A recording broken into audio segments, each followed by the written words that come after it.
ಮಂಡ್ಯದ ವಿಸಿ ಫಾರಂನಲ್ಲಿರುವ ಕೃಷಿ ವಿಶ್ವವಿದ್ಯಾಲಯದ ಆವರಣದಲ್ಲಿ ನೂತನ ಕ್ರೀಡಾಂಗಣಕ್ಕೆ ಕೇಂದ್ರ ಯುವಜನ ಸಬಲೀಕರಣ ಕ್ರೀಡಾ ಸಚಿವ ಮನ್ಸುಖ್ ಮಾಂಡವೀಯ ಹಾಗೂ ಬೃಹತ್ ಕೈಗಾರಿಕಾ ಸಚಿವ ಎಚ್ಡಿ ಕುಮಾರಸ್ವಾಮಿ ಅಡಿಗಲ್ಲು ಹಾಕಿದರು.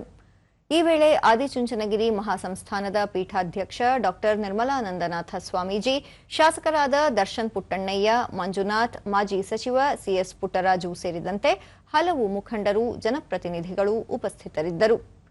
ಇದೇ ಸಂದರ್ಭದಲ್ಲಿ ದಿವ್ಯಾಂಗರಿಗೆ ಸಾಧನ ಸಲಕರಣೆ ವಿತರಿಸಲಾಯಿತು.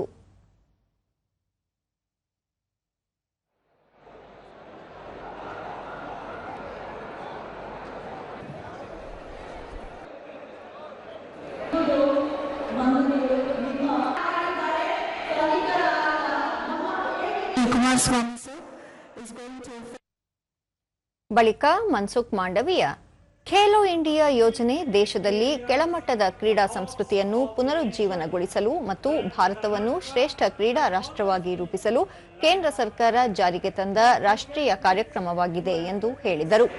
ಕೇಂದ್ರ ಸಚಿವ ಎಚ್ಡಿ ಕುಮಾರಸ್ವಾಮಿ ಅವರ ಪರಿಶ್ರಮದಿಂದ ಮಂಡ್ಯದಲ್ಲಿ ಸುಸಜ್ಜಿತ ಕ್ರೀಡಾಂಗಣ ನಿರ್ಮಾಣವಾಗಲಿದ್ದು, ಇದರಿಂದ ಈ ಭಾಗದ ಜನರಿಗೆ ಮತ್ತಷ್ಟು ಅನುಕೂಲವಾಗಲಿದೆ. ಕುಮಾರಸ್ವಾಮಿ ಅವರು ದಿವ್ಯಾಂಗರ ಬಗ್ಗೆ ಹೊಂದಿರುವ ಮಮತೆ, ಬದ್ಧತೆ ಅನುಕರಣೀಯ ಎಂದು ಹೇಳಿದರು. ಮಂಡ್ಯದಿಂದ ರಾಜ್ಯವಷ್ಟೇ ಅಲ್ಲದೆ ಅಂತಾರಾಷ್ಟ್ರೀಯ ಮಟ್ಟದಲ್ಲಿ ಹೆಸರು ಮಾಡಿರುವ ಅನೇಕ ಕ್ರೀಡಾಪಟುಗಳಿದ್ದಾರೆ. ವಿಕಾಸ್ ಗೌಡ, ಕೆಆರ್ ಶಿಲ್ಪಾ ಸೇರಿದಂತೆ ಅನೇಕ ಕ್ರೀಡಾಪಟುಗಳು ಮಂಡ್ಯದ ಕೀರ್ತಿಯನ್ನು ಹೆಚ್ಚಿಸಿದ್ದಾರೆ. ಪ್ರಮುಖವಾಗಿ ವೀಲ್ಚೇರ್ನಲ್ಲಿ ಟೆನ್ನಿಸ್ ಆಟಗಾರ್ತಿಯಾಗಿರುವ ಶಿಲ್ಪಾ ಅವರು ಭಾರತದ ಕೀರ್ತಿಯನ್ನು ಅಂತಾರಾಷ್ಟ್ರೀಯ ಮಟ್ಟದಲ್ಲಿ ಹೆಚ್ಚಿಸಿದ್ದಾರೆ ಎಂದು ತಿಳಿಸಿದರು. ಪ್ರಧಾನಿ ನರೇಂದ್ರ ಮೋದಿ ನೇತೃತ್ವದ ಕೇಂದ್ರ ಸರ್ಕಾರ ಕಳೆದ 11 ವರ್ಷಗಳಲ್ಲಿ ಕ್ರೀಡಾ ಪೂರಕ ವ್ಯವಸ್ಥೆ ಕಲ್ಪಿಸಲು ಹೆಚ್ಚಿನ ಆದ್ಯತೆ ನೀಡಿದೆ. ಕಳೆದ ಮುಂಗಡ ಪತ್ರದಲ್ಲಿ ಕ್ರೀಡಾ ಮೂಲಸೌಕರ್ಯ ಕಲ್ಪಿಸಲು 4,000 ಕೋಟಿ ರೂಪಾಯಿ ಹಂಚಿಕೆ ಮಾಡಿದೆ. 10 ವರ್ಷಗಳ ಹಿಂದೆ ಈ ಮೊತ್ತ ಕೇವಲ 1,200 ಕೋಟಿ ರೂಪಾಯಿ ಆಗಿತ್ತು. ಇದೀಗ ಆ ಪ್ರಮಾಣ 3.5 ಪಟ್ಟು ಹೆಚ್ಚಾಗಿದೆ ಎಂದರು.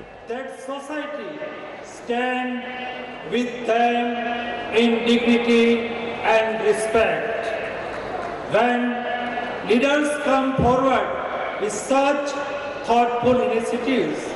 It inspires the entire community to work toward creating a more inclusive environment. HD Kumaraswamy, Mandya Lok Sabha ಕ್ಷೇತ್ರಕ್ಕೆ ಕೈಗಾರಿಕೆಗಳನ್ನು ತರುವ ಕೆಲಸ ಪ್ರಗತಿಯಲ್ಲಿದ್ದು, ಶೀಘ್ರದಲ್ಲೇ ಆಟೋಮೋಟಿವ್ ರಿಸರ್ಚ್ ಅಸೋಸಿಯೇಷನ್ ಆಫ್ ಇಂಡಿಯಾದ ಪರೀಕ್ಷಾ ಕೇಂದ್ರವನ್ನು ತರಲಾಗುವುದು.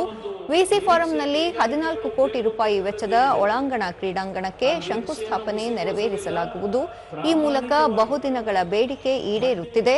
ಶೀಘ್ರದಲ್ಲೇ ಕಾಮಗಾರಿ ಆರಂಭಿಸಿ ಪೂರ್ಣಗೊಳಿಸಲಾಗುವುದು ಎಂದು ಹೇಳಿದರು.